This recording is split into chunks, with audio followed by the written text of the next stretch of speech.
Everyone, आज हम बात करने वाले हैं गैंग्लियोनिक सिस्ट के बारे में। जो रिस्ट में या कलाई में यहाँ पर हड्डी बढ़ जाती है या फिर बोलते हैं कि कलाई में गांठ हो गई है, तो आज हम उसके बारे में बात करेंगे। ये बहुत रिक्वेस्टेड वीडियो है। कुछ लोगों ने मुझे रिक्वेस्ट करी थी कि रिस्ट की गांठ के ऊपर वीडियो बनाई जाए, तो इसलिए आज मैं ये वीडियो आप लोगों के लिए बना रही हूँ ताकि आपको घर रह के पता चल सके कि इस चीज़ का घर पे क्या इलाज है कि जो रिस्ट में हड्डी बढ़ जाती है या रिस्ट में गांठ हो जाती है। एक्चुअली वो रिस्ट में ना गांठ होती है ना कोई हड्डी बढ़ती है।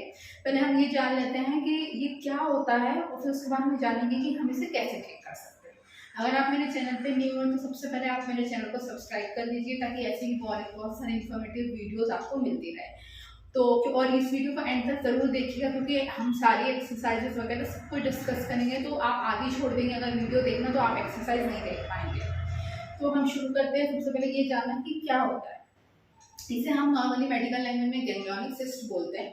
और ये होता है कि हमारी जो कलाई होती है उसमें 8 हड्डियाँ होती हैं और जो जॉइंट होते हैं आपस में उसमें साइनोवियल फ्लूइड होता है। हमारी बॉडी के हर जॉइंट में साइनोवियल फ्लूइड होता है, घुटने में हर जगह। घुटने में बोलते हैं ना फ्लूइड कम हो गया तो ग्रीस कम हो गया है, वो साइनोवियल फ्लूइड कम हो जाता है, तो इसलिए हम उसमें बोलते हैं कि घुटने का ग्रीस कम हो गया है। तो हर एक जॉइंट में साइनोवियल फ्लूइड होता है और हर एक जॉइंट जो जितनी भी हड्डियाँ जुड़ी हुई हैं उनके ऊपर एक शीट होती है जिसे हम साइनोवियल मेम्ब्रेन बोलते हैं।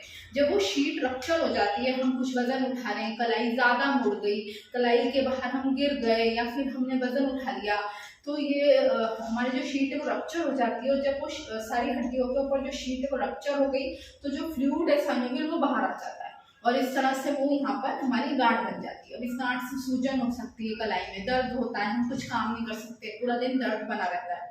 अगर तो आपकी इनिशियल स्टेज है तो आप फिजियोथेरेपी से इसको ठीक कर सकते हैं, लेकिन अगर आपका ये क्रोनिक हो गया है तो फिर आपको इसके लिए सर्जरी करानी पड़ेगी और इंजेक्शन से वो फ्लूइड जो है बाहर निकालना पड़ेगा। कई बार क्या होता है कि हमारी रिस्ट की मसल्स वीक होती हैं तो उस वजह से भी वो होल्ड नहीं कर पाती है जॉइंट को और जॉइंट से फ्लूइड बाहर आ जाता है। तो हम रिस्ट की कुछ मसल्स की एक्सरसाइज करेंगे और सबसे पहले तो इसमें आपको रिस्ट बैंड बांध के रखना है।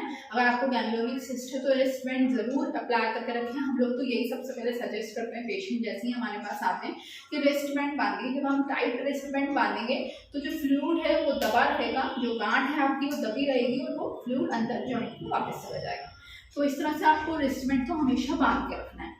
नेक्स्ट आपको कुछ एक्सरसाइजेज जो करनी है जिससे रिस्ट की मसल में जो वीकनेस है वो सही रहे और आपको जो रिस्ट है वो मोबाइल रहे, मूव करता रहे, एकदम स्टिफ ना हो जाए, क्योंकि फ्लूइड बाहर आ गया तो हो सकता है स्टिफनेस बढ़ जाए। तो इसलिए आपको सारी एक्सरसाइज करते रहना तो आप इस चीज़ से आराम पा सकते हैं। तो आइए हम कुछ एक्सरसाइज करते हैं। हमारी पहली एक्सरसाइज थंब को अंदर करके मुट्ठी बनानी है इस तरह से और रिस्ट को ऊपर नीचे करना है। ये एक्सरसाइज आप बिना सपोर्ट के भी कर सकते हैं, लेकिन अगर आप सपोर्ट लेके इस तरह से टेबल पे हाथ रख के करेंगे तो ज़्यादा अच्छा होगा।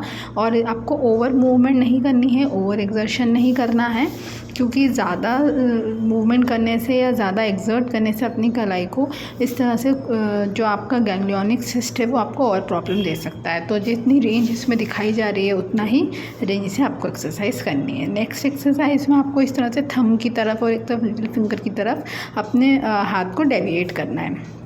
ये एक्सरसाइज दिखने में जितनी सिंपल है करने में भी उतनी ही सिंपल है। बस आपको कुछ बातों का ध्यान रखना है, जैसे सपोर्ट लेके करना है, ओवर मूवमेंट नहीं करना है। नेक्स्ट एक्सरसाइज में इस तरह से आपको प्रेस करना है। आप ये अगर आपके पास शेप का नहीं है प्रेसर तो आप बॉल भी यूज़ कर सकते हैं, जो स्माइली बॉल आती है उसको हाथ में रख के भी एक्सरसाइज कर सकते हैं। मैंने इस तरह से ये डोनट प्रेसर जो है वो यूज़ किया है। इससे आपके पूरे फिंगर्स और रिस्ट की मसल्स की एक्सरसाइज होगी। नेक्स्ट ही मैंने फिंगर ग्रिपर यूज़ किया है। अगर आपके पास ये अवेलेबल नहीं है तो आप कहीं भी ऑनलाइन भी आप इसको परचेस कर सकते हैं। डिफरेंट शेप्स में आपको अवेलेबल रहेगा और इस तरह से आपको रिस्ट की फिंगर की एक्सरसाइजेस करनी है। ये एक्सरसाइजेस करने से हो सकता है शुरू में आपसे इतना ज़्यादा ये प्रेस ना हो, लेकिन धीरे धीरे जब आप प्रैक्टिस कर लेंगे तो ये आपसे होने लगेगा। नेक्स्ट एक्सरसाइज में आपको बॉल लेनी है और बॉल को इस तरह से प्रेस करना है। मैंने सिलिकॉन जेल बॉल ली है, आप नॉर्मल स्माइली बॉल या जो भी बॉल आपको अवेलेबल है आप उससे भी कर सकते हैं।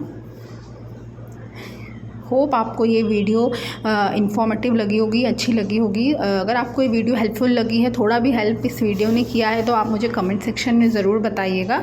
और जिनको भी गैंग्लियोनिक सिस्ट है, उनको पता नहीं है कि फिजियोथेरेपी से भी इसका ट्रीटमेंट हो सकता है, तो उनके साथ मेरी वीडियो को ज़रूर शेयर करिएगा।